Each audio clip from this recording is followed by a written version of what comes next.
Good morning, neighbors. Welcome to the SCORE's Simple Steps to Hiring Your First Employee. We would like to remind you that we will be taking questions at the end of the webinar.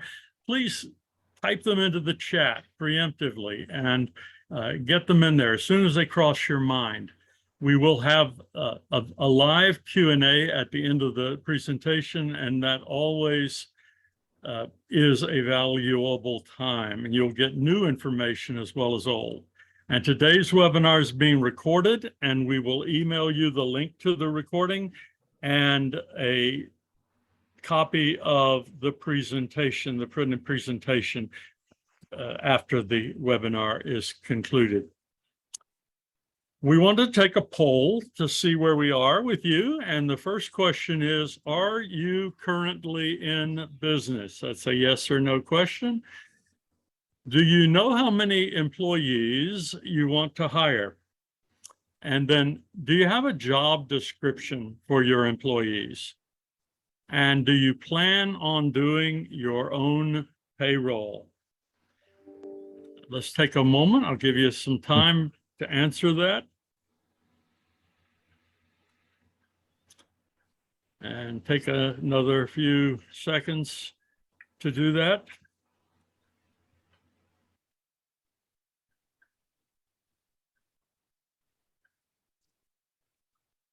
All right, let me give you the results. 67% of you are already in business, which means to our panelists, everyone's hungry. Do you know how many employees you want to hire? And again, 67% of our people, but we want to also take into account 33% are still figuring that out. Do you have a job description for your employees? And we've gone down from the 67 to 56 on that. So hopefully that's good information for the panel. And then, do you plan on doing your own payroll? That's 56%. But the 44% who are jobbing it out, they're still going to need this information you're about to give. All right. We thank you for answering the poll. I realize I didn't share it. I apologize for that. Everybody's had a chance to look at it. We're going to move on, and I want to introduce our panel, Tim Conboy and Ali Nekumanish. These are seasoned and experienced HR professionals, and they will introduce themselves and tell you a little bit about their background. Now, I'm going to hand it off now to our panelist, Tim Conboy. Great. Good morning, everyone, and thanks for joining us today. My name's Tim Conboy, and I've got over 40 years of experience in recruiting and staffing and human resources, compliance issues, payroll, you name it. So glad to share this morning. And with that, I'll let Ali introduce himself. Thank you, Tim. Good morning, everyone. Ali Nekumanish. I'm Executive Vice President and Chief Compliance Officer for a franchise company, as well as President and Chief Operating Officer for a consulting firm doing business in the Valley. And I'm looking forward to sharing thoughts with you folks today. All right. And with that, we'll start working our way through these slides. One thing I want to state too is I really appreciate everybody attending today. It shows that you're serious about taking this hiring on and getting through many of the trials and tribulations, but we'll try and make that simple for you, and we'll get started. Want to ask that you write down, questions that you have about human resources or hiring your first employee, and then expectations you have for this workshop. So we'll move on.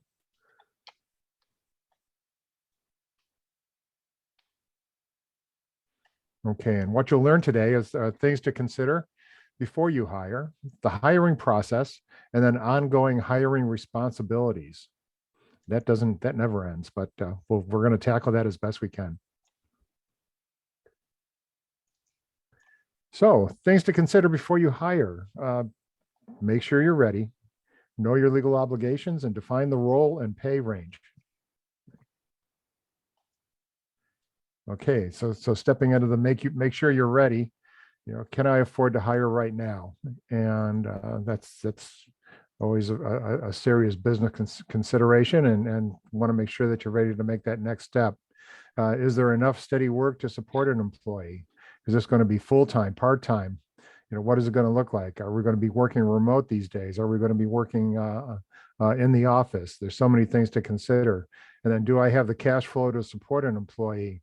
It's more than just that hourly wage. There's many more things to consider, and I'm sure you've all tackled that already, but we're going to talk a little bit more about that. So next. And am I turning down work because I don't have the time? That's always a very serious consideration. At that point, is it time to bring on support staff? Is it one person? Is it two person? Is it multiple? So am I missing deadlines because I'm so busy? Serious consideration. It's at what point do you make this leap and build that out? So little strategic planning on this. And are additional skills needed to run or grow my business? So always, and being an entrepreneur, I think that's built in. You're an active learner. You're always looking to take on those challenges. So ready to go to the next step. And are you equipped with communication and management skills? Something we're going to look at today. So we're going to tackle all of this today. If the answer to these questions is yes, it's time to hire. So time to take that leap. So put out the sign, now hiring. And knowing your legal obligations, such a huge part of this. And then, first we're going to tackle some federal employment law. And next. And there's three categories of employment laws: time and pay, discrimination, and then safety, of course. And group one, time and pay, again, next slide. We have one thing to consider. There's one critical piece now with the federal training and California as well. California Senate Bill 1343. This came out, went into effect January 1st of 2019, and the law requires California employers with 5 or more employees to provide sexual harassment and abusive conduct prevention training to their employees every 2 years. There's a little different way that you have to look at it for management and for your staff employees. But this new law changed from a prior law, AB 1825, and that it lowered the threshold triggering this requirement. And 1825 only applied to employers with 50 or more employees. SB 1343 applies to employers of 5 or more. And also the new law requires that both supervisors and non-supervisors must receive the training. Supervisors are required to complete 2 hours of training, and then non-supervisors, your staff, must only train for 1 hour. And many times this is conducted through the onboarding orientation process to make sure it's completed in a timely manner. And then it has to be, of course, calendared out to make sure it's done on an annual or semi-annual basis. The training was to include practical examples of the kinds of harassment, and there is no requirement that the 5 employees of the threshold must all work or be residents of California. So if you have employees outside of the state of California, you need to include those in your numbers. So keep that in mind. And this is definitely a big part of the hiring process, must be completed. Okay. Time and pay, minimum wage. We're all familiar with that. We're not going to spend a lot of time on this one, since the federal minimum wage is $7.25 an hour. Amazing, something to think about. But California, we're up to $15 right now, and and several cities, counties can also have their own minimum wage. Be very aware of that, and the Bay Area and such. I mean, in Los Angeles, it's higher than the $15 minimum that we look at here locally. But you must pay the higher amount and display both state and federal minimum wage postings. So be aware of that. And overtime pay, always a little bit confusing, but you want to make sure that you're complying and make sure you have those postings. But overtime pay rules, FLSA, non-exempt, hourly employees who work more than 40 hours in a work week must receive overtime pay. That's over 40 hours in a work week or over 8 hours in a day. So be aware of that. Overtime pay must be at least 1.5 times regular pay for the additional hours. And be aware of those rules. And that's over 8 hours in a day. Gets into a little bit different situations if you're working extensive overtime through more than 5 days in a row. So be aware of those regulations. So, and then record keeping rules. Employee time hourly must be accurately tracked and pay records maintained. And options include paper timesheet software or a web-based solution. You must retain these records. My gosh, Ali, do you know what the regulation is on I think is it 5 years or? It's 4 years. 4 years for employees. Mm-hmm. Yeah, you must maintain those records. So make sure that you're keeping those records and hourly, as they say, hourly. Don't advise everybody, don't get into rounding hours. And by rounding hours, I'm talking about, let's say if somebody works or reports to work at 8:05 and you're not rounding it to 8 o'clock, or if they come in at 8:08, you're rounding it to 8:15.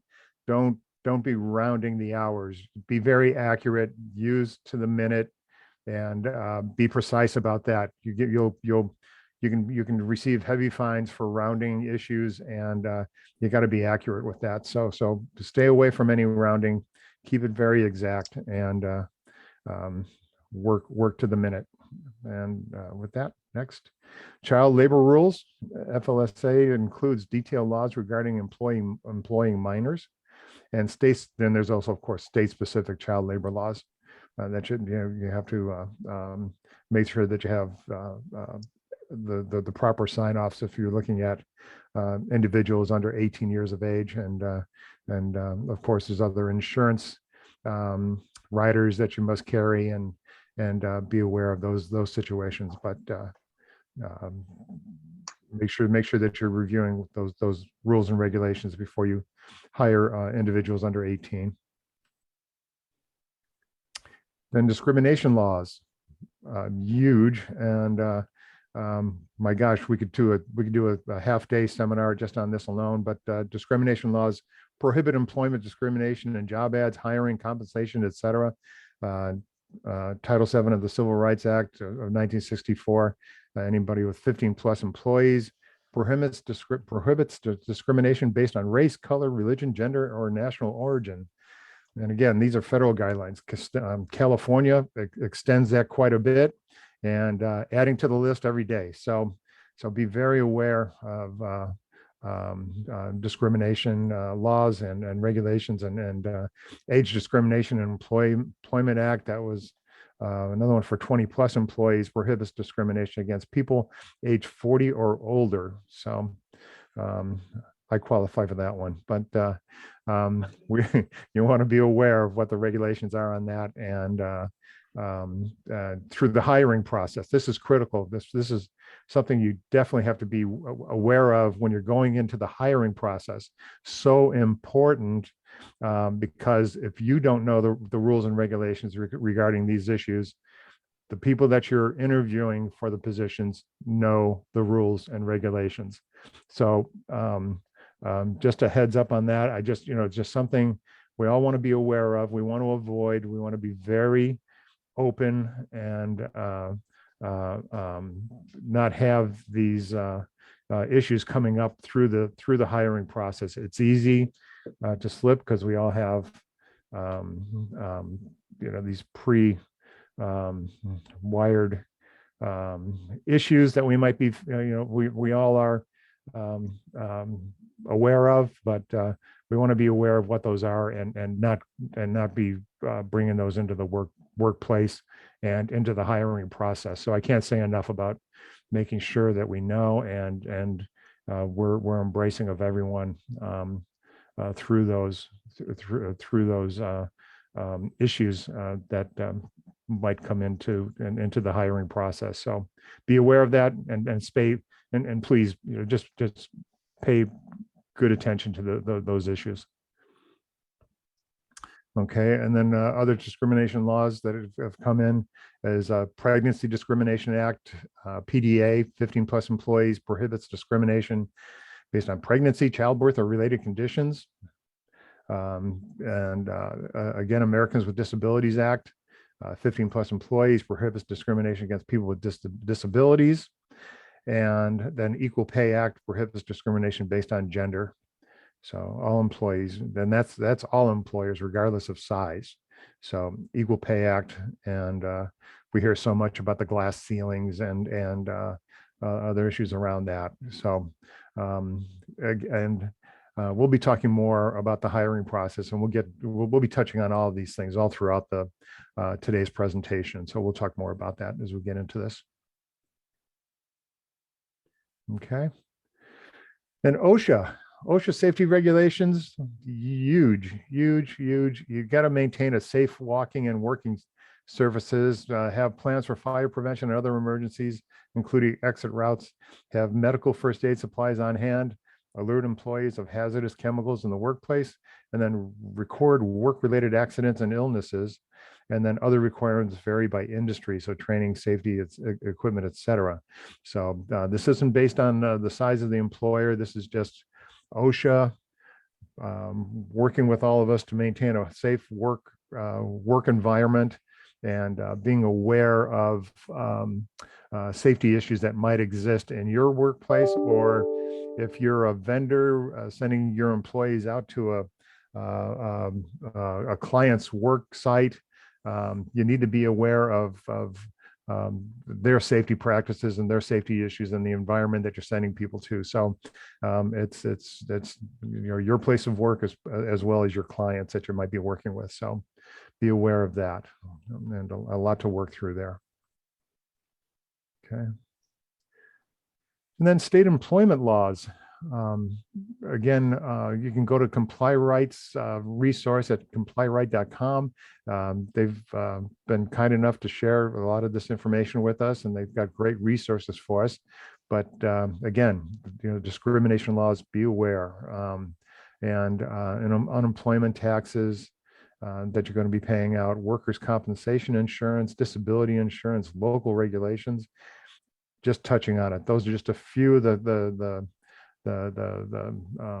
taxes, insurance, obligations that we're going to be looking at as we build on this. And let's see, define the role and pay range. Again, we asked earlier about if you had a job description already in mind, if you've already put something together on that. And that's wonderful to see 67% of you have already committed to that and put something together in writing and done some analysis on this. Fantastic. But let's dive into this a little bit more. The job description has to be specific responsibilities, day-to-day tasks, any required skills or work experience, and then desirable traits, work hours, and part-time or full-time. And again, we touched on a little bit of this earlier. It's not just just stating you needed a customer service representative in your office working from 8 to 5. We need to dive into it a little bit deeper, get the details, more that you can compile as far as the details of the type of person that you're going to be looking for. The much better your success rate is going to be as far as identifying and hiring the right person. So we'll work through this more today. And establishing the pay range. There's so many resources today to help you with this process, as far as doing some research, looking at several different websites, salary.com, indeed.com.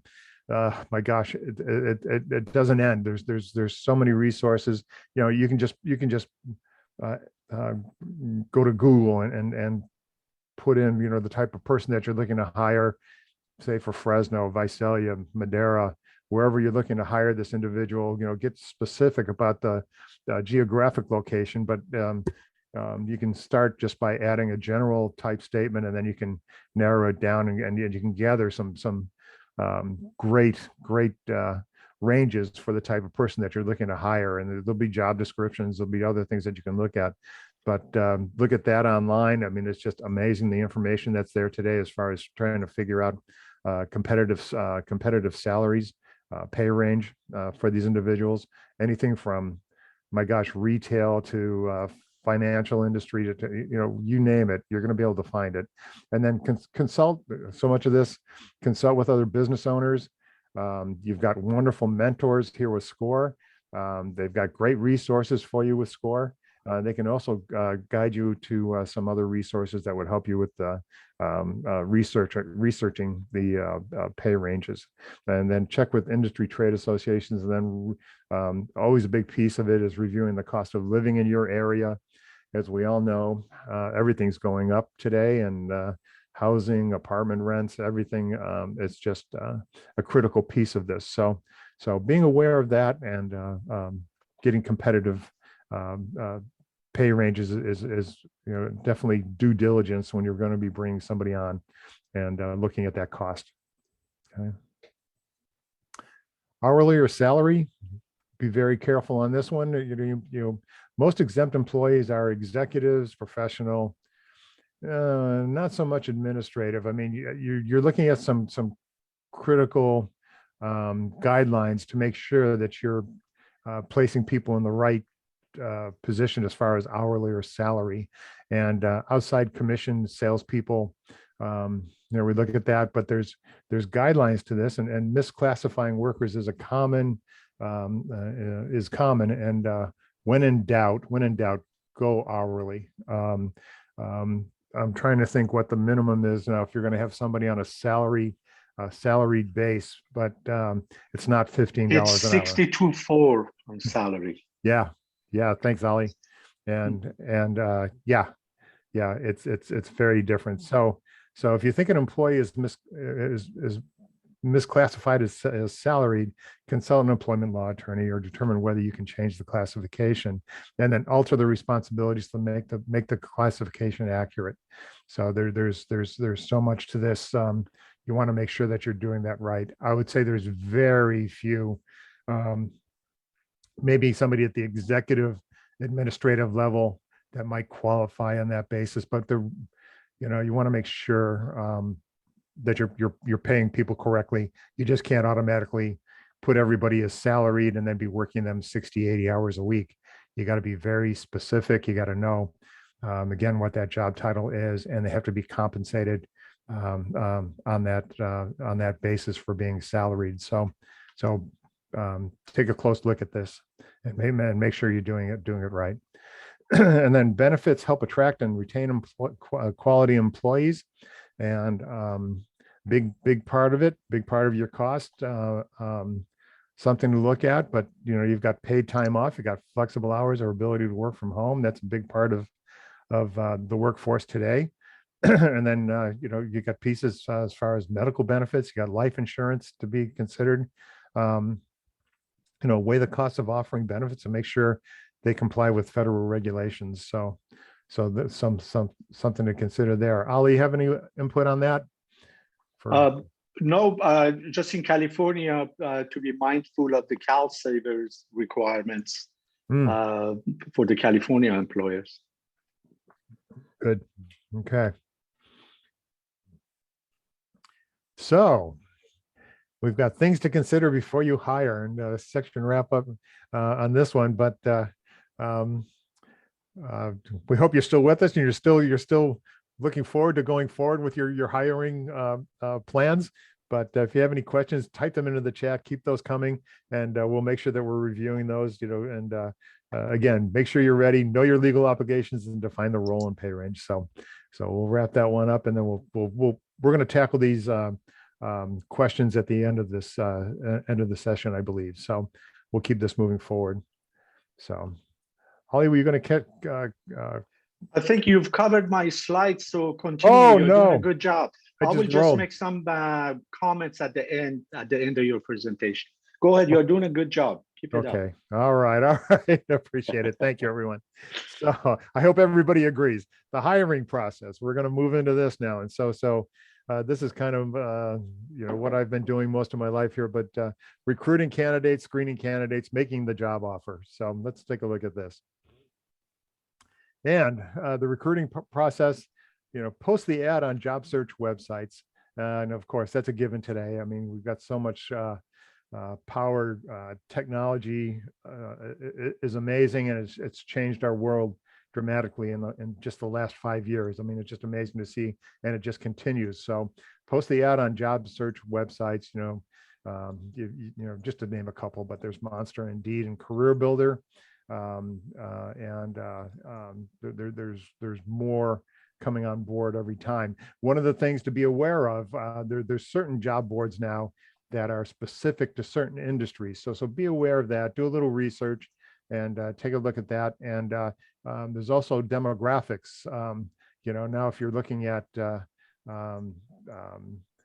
different generations and such, it's who's going to which of these job search websites, and kind of making it very specific about who's looking at job ads for those different demographics. So it just continues. But take a look at that. If you need input on that, we can always give you some insight on that. But things to look at, and then your network.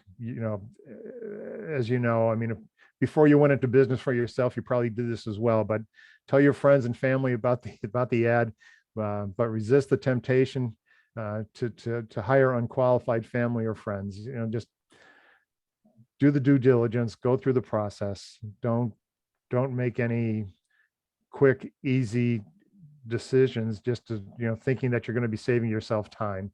It'll come back to cost you more time and headaches than it's worth. I mean, just want to make sure that you're, hiring for quality, hiring the right individuals to work with you and on your team. And nothing simple about it. This is the success of your business. So look at it that way, and make sure that you're bringing on the right person. And then and as we talked about, as far as websites, and of course social media, you got Facebook, LinkedIn's more on the professional side. You see that being used more and more today.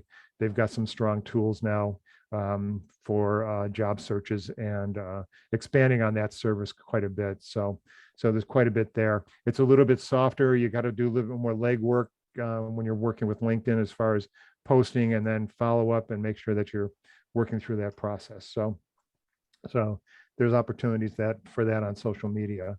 And then take your time. Don't settle for mediocre candidates.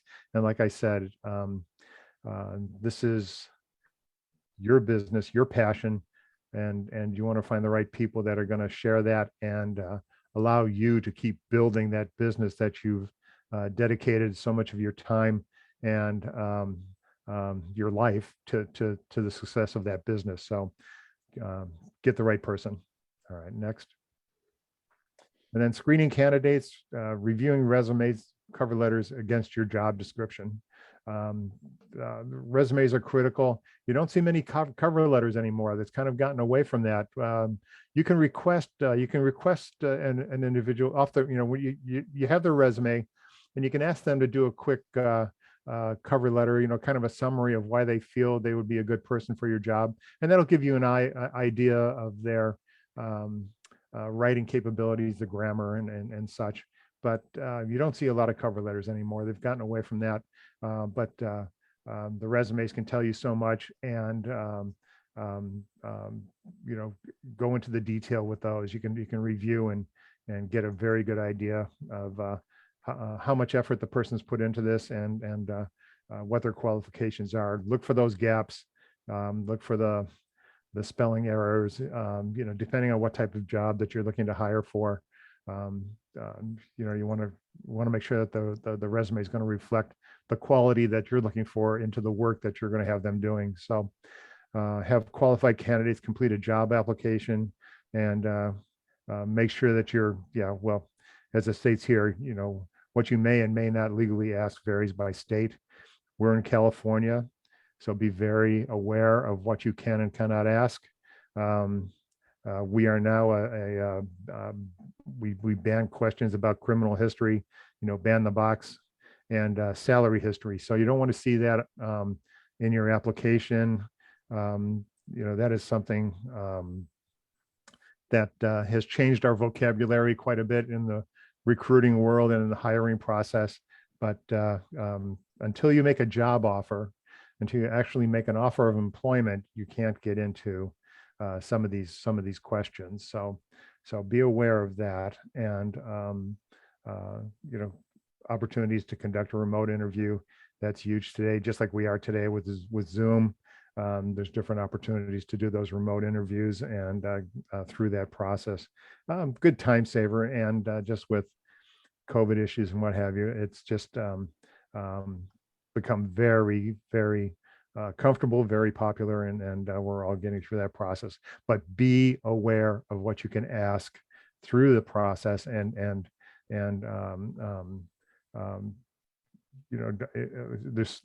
there's a number of things, but that would be another day for us to cover all of those scenarios about what you can and cannot be asking in that screening process. So we'll keep this moving forward. And I don't have any idea what slide I'm on, so I hope I'm not stepping on anybody else's toes here, but I'll keep rolling with this, and just shout out when I'm supposed to be handing this over to one of my associates here. And conducting the interview, reviewing resumes and plan questions in advance. So take some time. That's another point. I mean, you're dedicating time to the success of your business. So review the resumes and plan that in advance, and then ask all candidates the same general questions for consistency. You want to make sure you're not favoring one over the other. You want to be consistent with the questions, and pulling the information that's needed to make your hiring decision, but you want to be consistent with that. Ask open-ended questions instead of a yes or no answer.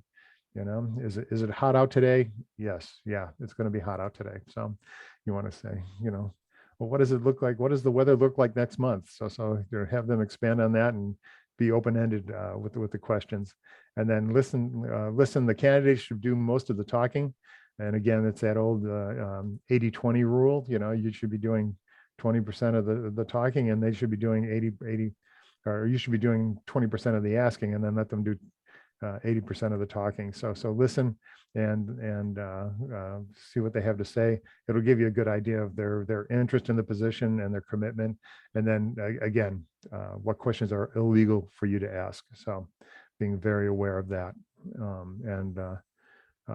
We can always go to other resources for that and provide information for you about that. But it's a solid list, and you just want to stay away from anything that might take you down that path where you're asking inappropriate inappropriate information, unqualified, not relevant to the position, I guess would be the best way to say that. So you want to make sure that your questions are pertaining to your position with the company.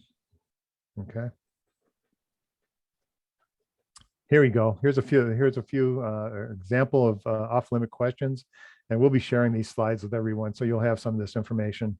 But again, yeah, age related, citizenship. Again, it's talking to issues that don't have any relevance to the position. So be aware of that and keep it on track. Health related, ethnicity. Oh my gosh.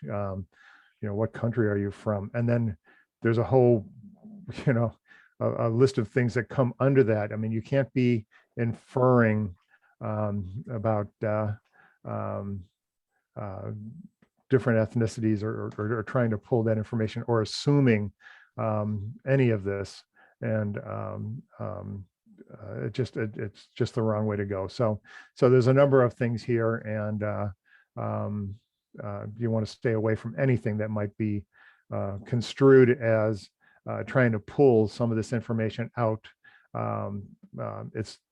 Don't go there. It's illegal, and you want to stay away from. These are just a few of the critical issues that you don't want to be bringing up. And I think there's another slide that addresses this as well. So interview activity. So this is a little bit thing that was used in the past. This is more for when we have people in a seminar type room at prior to COVID, and we had everybody attending the meeting in person, and we would have a chance to break into different groups. But we would conduct some sessions and actually practice some role playing through the process. So we'll keep moving on this. And employment testing, great tools to have. Assess candidates objectively based on skills and aptitudes. It's kind of consistent. If you're going to do it for one, you got to do it for all that are being considered for the opportunity, and then ensure you hire the right employee for your business. Again, the testing is going to look at specific skills and aptitudes that fit the job that you're looking to hire, and what skills do you want to have that individual bringing to the position. It's incredible today. It's unlimited, the number of testing screening tools that are out there as far as the subject matter goes. So you can be very specific and looking for those precise skills. And what's interesting is you can look at one that's just going to measure their customer service aptitude, and then you might have one that's going to look at their technical actual technical skills. What are their computer skills? What are their keyboarding skills? What are their, if it's Excel or QuickBooks or something of that nature that you want to have some experience with, so it gets very specific. But just make sure that you're measuring this against all candidates that are being considered for the position. So be looking at that. And then references. Again, such a litigious society, but you still want to, be following up on references. It's so important. Most people are ready to give at least 3 references, preferably from former employees, and that's critical. You want to have individuals that they've worked for in the past, and get their permission. I mean, they're going to submit the reference information for you, and get their permission to contact references on your job application. That's a simple checkoff type situation on the application, and then call each reference to confirm application resume details. So see what they'll be willing to share, dates of employment.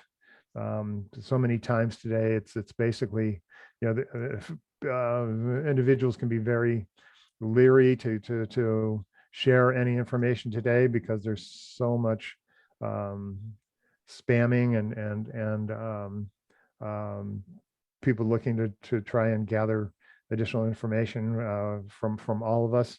So they're going to want to make sure that you're a valid resource, that you have the individual's permission, and make them comfortable when you make that phone call that you are an employer looking to bring them on, and appreciate their input, anything that they can share with you. Many companies have a no detail policy, and all they'll share are maybe dates of employment, and maybe if the person is rehirable, and that would be the extent of it. But see what they'll share. It's always worth it. Many times with references, I would ask the individual if they've spoken to that person recently to get their permission to have us call them prior to us making that reference call, just so they know to expect our call and it's not a surprise, and they know that we're legit and we're actually hoping to employ this individual. So it's good to get that done. One of the big things I would say is don't be calling references just for the sake of making calls. When somebody's exploring the job market, they could be sharing their references with 10 or 12 different employers. And so, if 10 or 12 different employers are calling those references and asking for that information, it can burn out that reference real quick, and it just creates a negative situation. So make sure that you've got the permission, and they know that you're going to be following up with the references, and then move forward with that. So makes it much smoother. And should you conduct a background check, this is something again that can be completed once you've made that offer of employment. Can't be doing it prior just for the sake of doing a background check. You've got to go through that process and let them know that you're making an offer of employment based on the results of the background check, and then you can proceed with that. So there'll be additional information. We can move on. So you're ready. You're making the offer, and you're going to list, the salary or hourly wage, the start date, and the benefits that you're going to be offering, and create that offer letter. And this is now your chance to start putting your best foot forward with this, the hiring process. And in that offer letter, there should be a brief, job description, including job title, duties, responsibilities, required hours, starting date, salary, wages, and benefits, and then include additional requirements if needed. If you are going to be requiring further drug and alcohol testing prior to the start date, and then next steps for accepting the job offer. So let them know that if there's a date that you're requiring for them to respond to that offer, is it open? Is this offer letter open-ended? I don't think so. I think you're going to put in some information saying that you want them to respond in the next 48 hours, 72 hours, whatever it might be. But you do want to set up some criteria for that, and you want to make sure making that offer that you have as much detail into this offer letter, making sure it's clear what your required hours or schedule are going to be, but what that duties and responsibilities are going to be. What is that going to look like? What are you going to be expecting? So as much as you can put into that, so there's no surprise 2 weeks down the road that they never knew that they were going to be required to do so many phone calls a day, or processing so many orders, or whatever it might be. Give them some good details about what those duties are going to look like, and no surprises. Okay. And then the hiring process questions again. So that kind of wraps this one up for us, and talk a little bit about that. But that's a quick overview of the recruiting process, and so critical today with the competition that's out there, trying to find the top talent. And again, I can't say enough. This is your business and your priorities, and put the time into it to make sure that you're finding the right person. Okay. And I guess I'm still on, Ollie. Yes, you're on through 43. Yes. Okay. Two Okay. more slides, Tim. Okay. All right. Great. Great. All right. I'll keep it rolling here. And thank you. And then ongoing HR responsibilities. So we're going to be looking at completing required paperwork, setting up payroll, reporting and registering your employee, and then ongoing and HR responsibilities. So that never ends. So the onboarding process, start off right. Like I mentioned earlier, make sure you've got the details. What are the expectations? So we're going to jump into this a little bit. First off, we have Form I-9. That's the right to work, and all employees must complete I-9 within 3 days of hiring. So this is usually one of the first things that you're going to be looking to complete. Make sure you got that done. The form asks employers to examine employees' documents to confirm eligibility to work in the United States. There's a list that comes with the I-9 form of acceptable documents, and you're not expected to be a document expert, but you are due diligence on this, and you got to make sure that you're reviewing the documents. Many times today, we make copies of those documents. We just keep them with the forms. Many firms today, we use a system called E-Verify, which is tied in with Homeland Security and makes that process much easier. They give you instant verification of the individual status, and you want to make sure that this is done right. And these forms you're going to keep forever for the length of employment, or even longer. I'm sorry, I shouldn't say length of employment. It's going to be, you got to hold on to these forms. And audits are very lengthy, and they're going to want to see all of the documentation. You can be fined for omissions or incorrect information, and a completion template can help. But it's just adhering to the criteria and making sure that you're completing this form. So very serious today. Got to make sure that's done on everyone that you have working for you.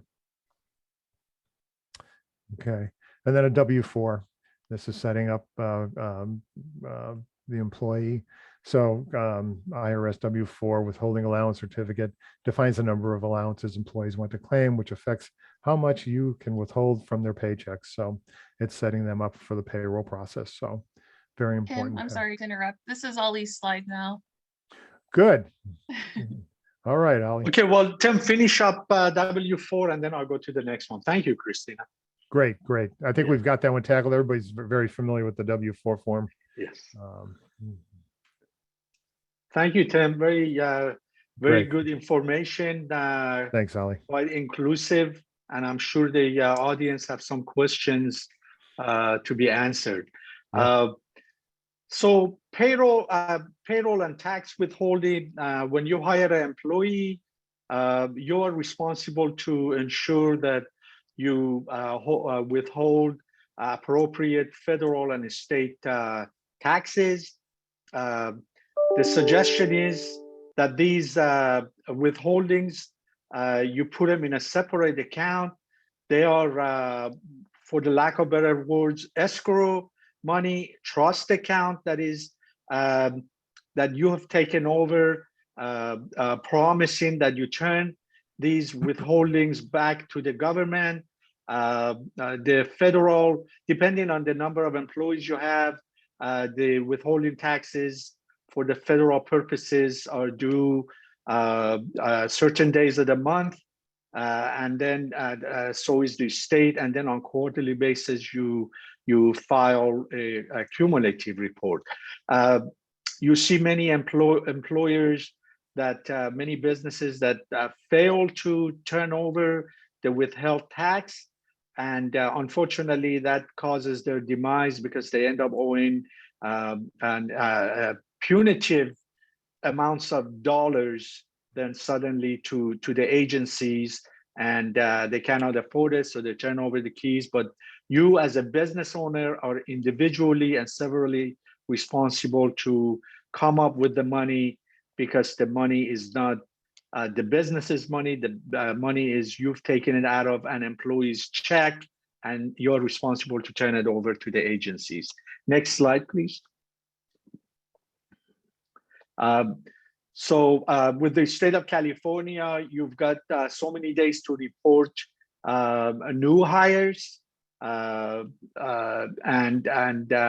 that's a DE form that you fill out and you send to the state. Regarding the employment of minors, I just want to touch real quickly on that. Very strict rules govern the employment of minors in California. Folks under the age of 18 are considered to be minors. They need to have a work permit.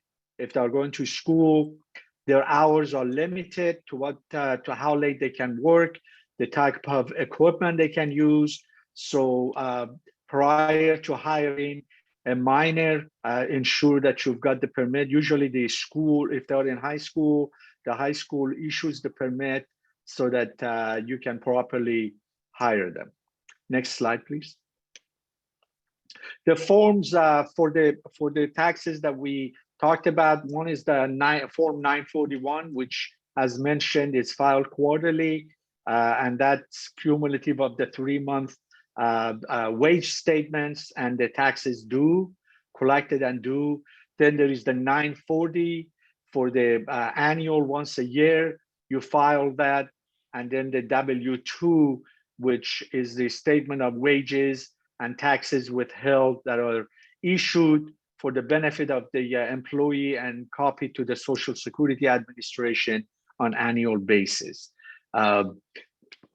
We always at SCORE, we remind the clients, the best way for you to stay in business is make sure you meet your obligations with the agencies of the federal and the state government, because they have no mercy on employers that abuse those obligations and responsibilities. Thank you. There is requirements for the postings. Every year, these postings get updated. So you want to make sure you order the new posting. Fresno, for example, here in the Valley, Chamber of Commerce, California associations of the businesses and what have you can provide you with the updated postings. Alternatively, you can go online and order them. You just want to make sure that the years jive, and you have basically so many days after the beginning of the new year to have your labor law postings updated to reflect the year that you are doing business. So as an example, the federal postings, this is an example of what it's covered in there. Employees' rights is something that people are very interested in. You watch employees standing there and reading it and make sure that their rights are all attended to, rightly so. There is the EEOC and other rights and obligations that the employers have, or the rights of the employees and the obligations that the employees have that are posted on these federal postings. Next. And these state the same thing. As Tim mentioned, federal law minimum wages with the states do not necessarily align. California happened to be one of the more punitive states in terms of minimum wage. As he mentioned, currently, you're at $15 an hour. And if you've got a salaried individual, then it's at $62,400. He did mention exempt. I just want to kind of say in passing real quick that as Tim said, exempt classifying an employee as exempt is quite a laborious process. They cannot be doing actual hourly functions. They have to be basically and categorically in a supervisory capacity. It's a very difficult test to pass, in terms of you establishing that a certain employee is indeed exempt. So as he suggested, be careful about that and ensure that you talk to learned individuals in terms of whether an employee that is in your employ can be indeed classified as the exempt employee. Next slide, please. And we covered the posting requirements. So next slide.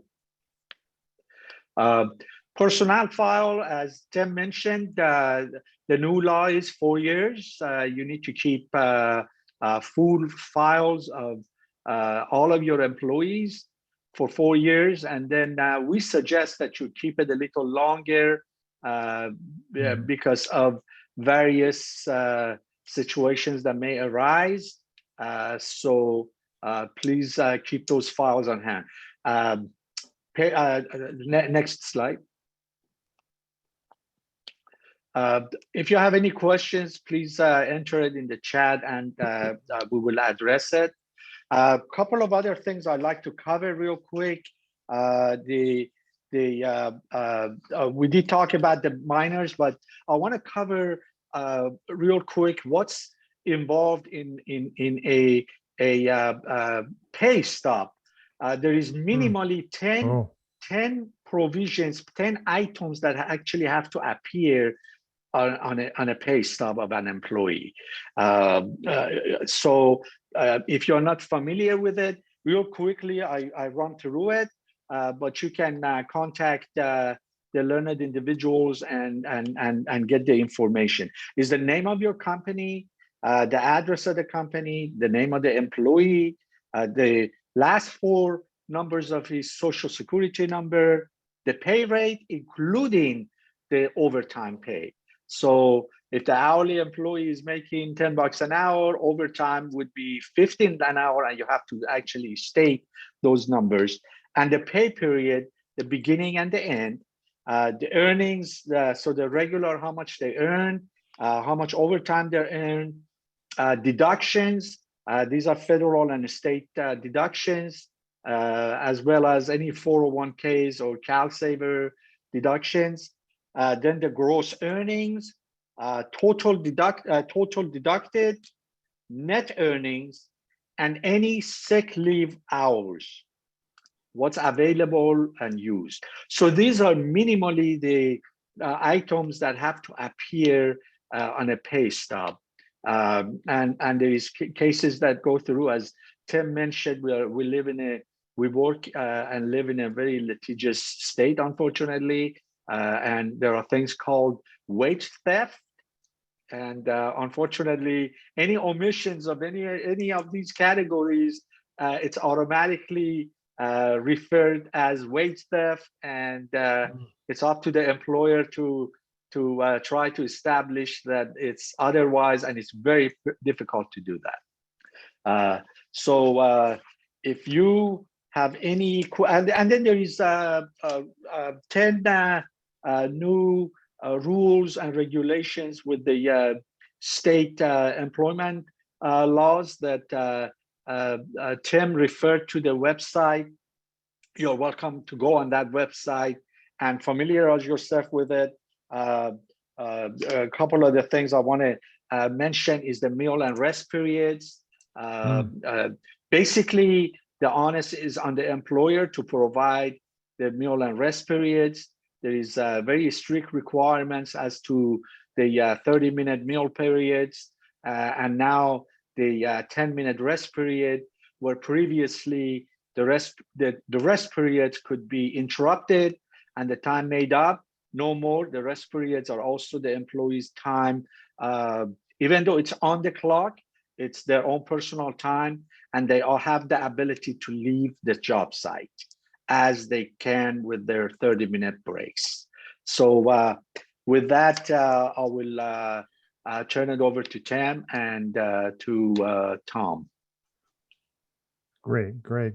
So looking at this, the final overview. Hey, Ali, real quick question on that meal and rest break period. Is it a good practice to use that 2.5 hour rule of thumb, like 2.5 hours rest break, 2.5 hours meal, lunch break, then 2.5 hours the second rest break. And then- It is, that's a good way Yeah. for Yeah. employers to, yes. Yeah.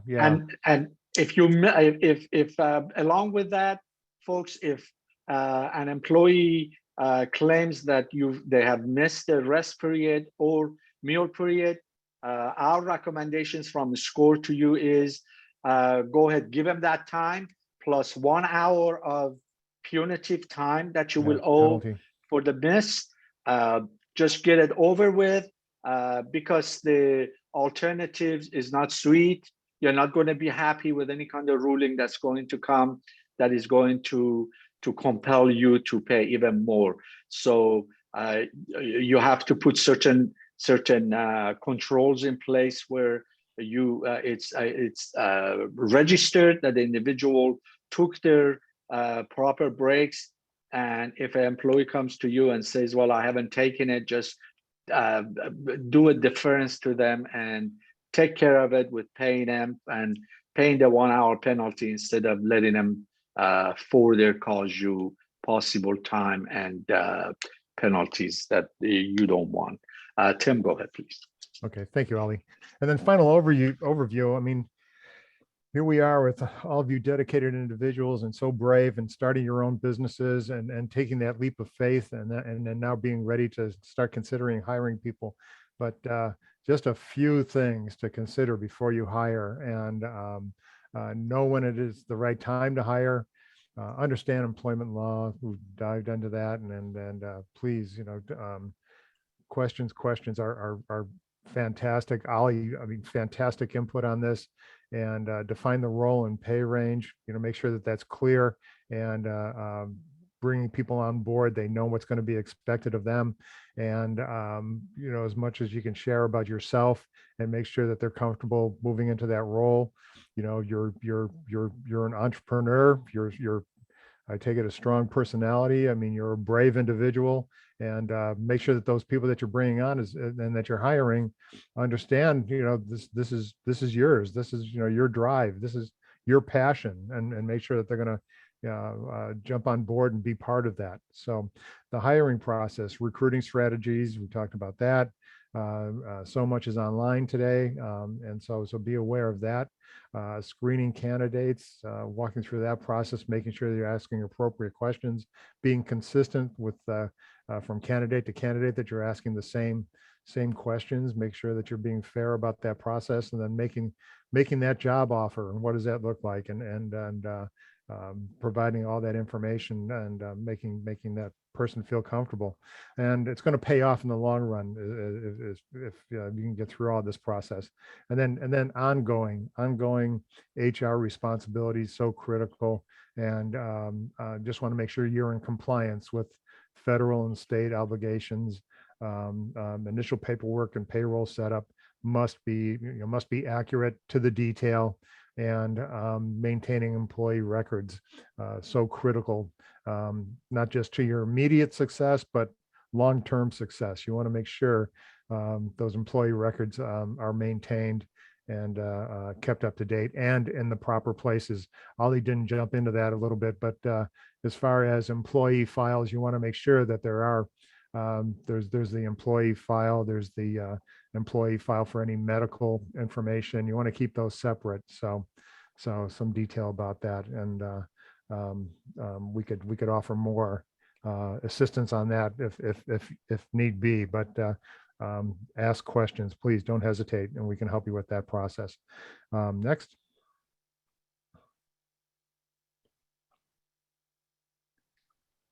And this is great. I am going to let Tom talk a little bit about this, because he's the master at this and Mr. Mentor himself. And Tom, we want to take it away? Sure. Thank you so much, Tim and Ali, for this extremely valuable information that everybody needs to know. When you need to have information, one of the stops you want to go is to our website, score.org. And you want to involve yourself in discovering what on-demand webinars we have. For instance, this becomes an on-demand webinar, and we have them on any number of subjects.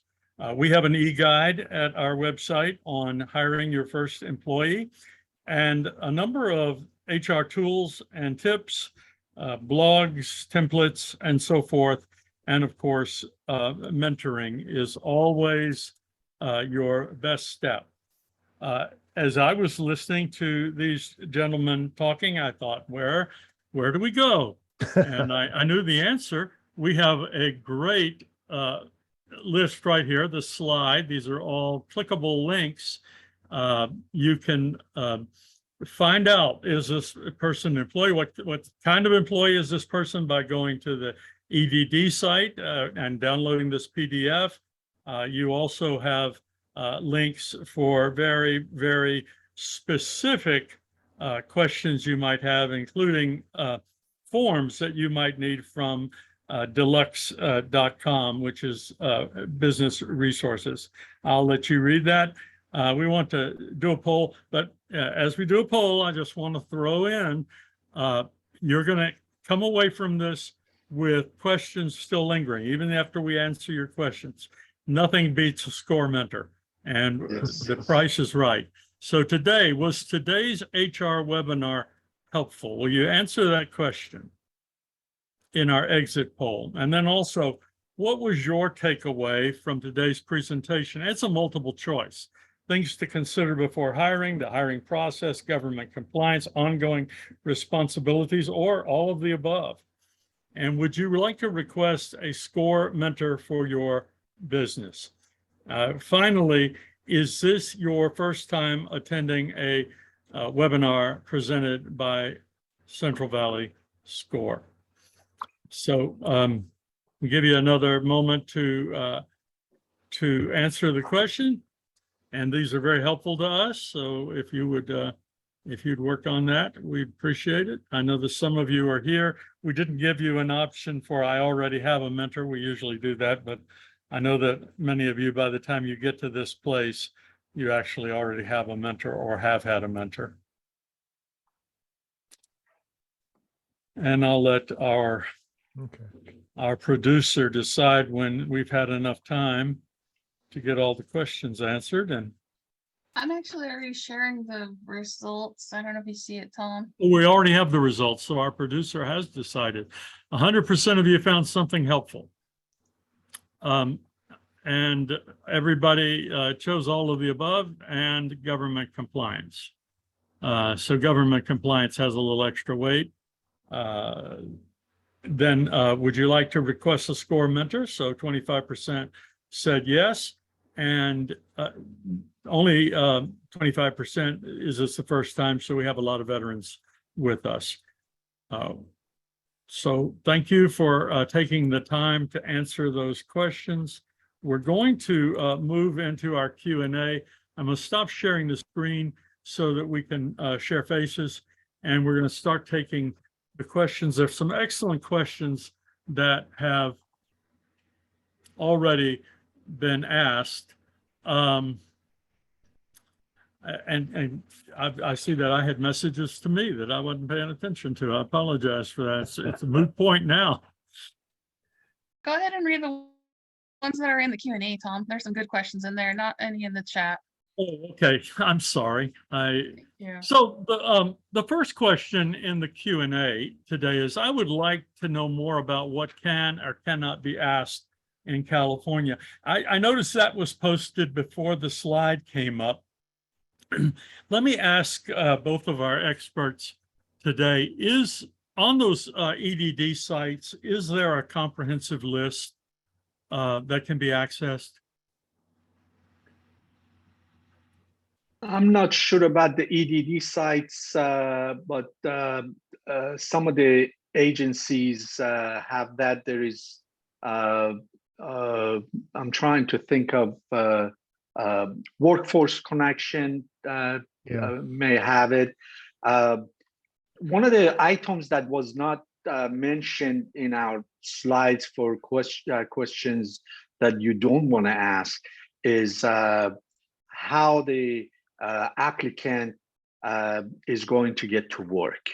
This has become kind of a issue in the state of California, where the courts are saying it's really none of the business of the employer how the employee is going to get to work. You hire them, you tell them they need to be in at 11 o'clock. If they're not, then they haven't shown up.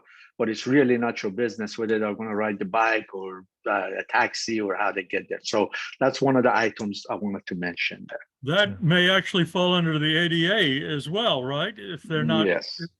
So I actually wanted to ask that question myself because I knew someone who was doing an on-call job in a medical, very prominent and large employer, and was asked if they had a driver's license and and then the question may have been a determiner on whether or not they were able to get the job. Exactly. But now we have Uber. So thank you so much for that, Ali. We have a question from Krishna. Thank you for this useful presentation. We thank you for thanking us. My question is about third-party agencies. I'm going to throw this one over to Tim because this is his field. Are there HR agencies we can hire to manage employees right from hiring to all aspects? Jobbing out HR. Krishna. Yeah, there's several. Mine is one of them, Insperity, but there's several professional. We refer to them as professional employment organizations, and they hire that complete process. Usually a menu type service where they're handling compliance and payroll and benefits, workers' comp. You're outsourcing, basically outsourcing all of that support at a cost. But those services are definitely there and quite prominent in today's, as I mentioned, litigious society. And I think the biggest point about that is it's a very wise question on your part, because you're dedicated to your business's success, and taking this aspect of it off your desk and outsourcing it is a very efficient way to manage your time and responsibility and compliance issues. So taking that off your desk so you can focus on the success of your business. And there's a cafeteria of levels at which you can contract with an outside agency. Is that correct? Yes. Yeah. You can do piecemeal. Yeah. I want to follow that up with something that may not seem related, but I think that this comes up, and it's come up with some of my clients who are both in for-profit and nonprofit business. There seems to be a confusion about when a person is a contract worker who is providing a contract service and when they are an employee. It is a wide range of confusion, but there's a very specific answer. That's a very good question. There is a thing called the ABC test. Is referred to as ABC, where you would have to ensure that the individual passes or vets through the ABC test prior to you determining that the individual is a contractor and not an employee. We can just tell you at SCORE that if you've got a business, you have employees. To hire a talent who is an employee, who is otherwise an employee, and because the business wants to save on payroll taxes and so on, is going to name the individual as a contractor, is not going to pass muster. Many businesses have lost their battle. A contractor has got to have their own business, and the business has to be specifically and primarily dedicated to the services that they provide. It's got to have a license. It's got to be an entity. So our advice here at SCORE is unless you're absolutely and categorically, undeniably sure that the test of the ABC is passed, just know that that individual is an employee and they need to be getting a payroll check every 2 weeks or whatever intervals they'll get paid. But Tim's company is an outside contractor. They are a company that employs their own Yes. people and they send invoices Exactly. Yes, with their logo on it. that's right. Can you go over the hiring of interns? Are there any policies that we must follow? Also, what about hiring a minor who is a relative? That's two different questions. Can you address what is an intern? Are we allowed to have interns? And what are our responsibilities to them? Go ahead, Ali. You got Yeah. So that's interns is an area of a very sensitive nature as well, because basically you're able to hire an intern for a specific amount of time. These are students, maybe let's say at the local college or whatever schooling facility, that are sent over to your place of business, and these individuals perform a certain task. You used to be able to have them unpaid, where they go and get a grade.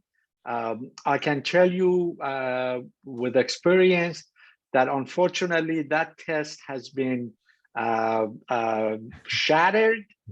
the important word there is used to. Yes, exactly. Today, And at SCORE, we totally advise against it. An individual that enters your place of business is either an employee or a contractor, and they are paid. And unless you can establish without any doubt through legal means that this individual indeed is an intern and intend not to get paid for the services they provide for you, it's going to be a hard battle to win. Unfortunately, in our franchise office, we've been put to test to that, and guess who the winner was? So, Guess who the winner always is? yes. So maybe Tim could address this. You decide that you're not going to take this advice, and you bring in an intern, and that intern is injured on your job. Oh. Yet workers' comp. Tell me, what's going on? well, they're going to fall under your insurance and under your policy, and you're liable for that individual's safety on the work site. So yeah, that's going to fall under your workers' comp policy. Okay. Real simple. Yeah. Well put. I don't want to muddy the water on this, but It's even, Welfare to Work has a yeah. program where they actually employ people and send them out to job sites. So it's a little different internship. Go ahead, Tim. I interrupted you. No. I was going to say it's the same. I mean, you have to provide a safe work environment for anybody coming on your facility, your site. So yeah, it's anybody that walks through that front door, they're going to fall under your insurance. Consider our advice. We can't tell you to take it, but consider it. And what about hiring a minor who is a relative? Does it change the rules? Yes, actually it does, but in the state of California, it's a long battle. You could hire minors and pay them substandard fees, wages. You could hire your son, your daughter. But we also at SCORE, we also advise against that. All hires are to be considered employees. That way you keep the landscape of your business safe. You don't have claims. I have some, I have seen situations where actually there was a problem between the the dad and the son that developed at home. The son was working for the dad too at the shop or the office, whatever. So it just kind of resonated into the songs going, okay, well, you know what? You haven't paid me for the wages that I'm supposed to be due, and I'm going to file for wages. And guess what? As Tim can tell you this, any attorney you go to automatically is going to say, you know what? You owe this person $12,000 in wages, pay him now, because if you happen to want to contest this, it's going to cost you 4 times as much. That's right. There's penalties. So, Keep your pencil sharpened, your T's crossed, and your I's dotted. You'll be a happier business owner. that's right. This And is- treat this- people like you want to be treated. You know, and that's our motto, is treat people with respect and dignity, that they are coming to work for you. They deserve a day's pay, and do what you would do for yourself, and don't deny them any facilities that you would expect for yourself. And with that, you pretty much are going to be a respected employer. So the golden rule, I mean, we really are not, we wouldn't have all these laws if people hadn't abused people. Yes. So they're just designed to help us keep track of we're treating people right. Any other questions, Christina, that I missed? I'll just make one more comment. I just want to, again, thank all of you entrepreneurs and brave souls that make this happen, because you're the ones that help make our communities prosper. So thanks so much. Any closing remarks from you, Ali? Tim, you did a nice job. Thank you, sir. You're a good resource to all of us, and we appreciate you taking the time today and sharing your thoughts. Thank you. So we're so happy. We get up in the morning. Thank you so much, Ali and Tim, for expert advice to us. But we get up in the morning at SCORE and we think, how many businesses can we help succeed? And we know that for every business owner we help succeed, we're providing jobs in our community. We're making the community a better place. And so thank you all for That's being nice. here and for being interested enough to do it right. Do we have any follow-up things that we want to announce? Yeah, panelists, stay on board. I do want to mention, join us next week. EDD will be joining us and talking about independent contractors versus employees. They're also going to go over state basic payroll taxes. So I'll be sure to send the flyer to everyone. And we also have an e-guide for you for this webinar today that I'll also be sending out. That's going to be exciting. Thank you, Christina. Thank you, everybody. I'll stay on for a short period of time. Thank you.